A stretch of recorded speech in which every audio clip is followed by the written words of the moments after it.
Celine Evangelista gemas saat jenguk anak Marcel Widianto dan Cesen. Celine Evangelista gemas saat jenguk anak Marcel Widianto dan Cesen X JKT48. Momen tersebut terungkap dalam unggahan terbaru di akun Instagram Marcel Widianto.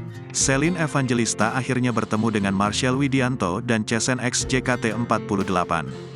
Hal ini terjadi saat Celine Evangelista berkunjung atas kelahiran anak pertama dari Marcel Widianto dan Cesen X JKT48.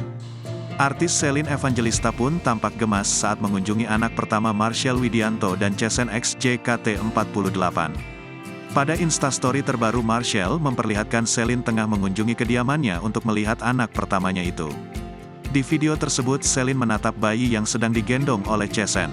Raut wajah mantan istri Stefan William ini gemas saat melihat anak pertama pria yang sempat digosipkan dekat dengannya itu. Alih-alih mencairkan suasana, Marcel malah melemparkan guyonan ke Celine. "Nani, babysitter, mahal ya Gus. Ini naninya pulang dari Itali, bisa bahasa Inggris," canda Marcel Widianto dikutip pada Rabu, tanggal 22 Maret tahun 2023.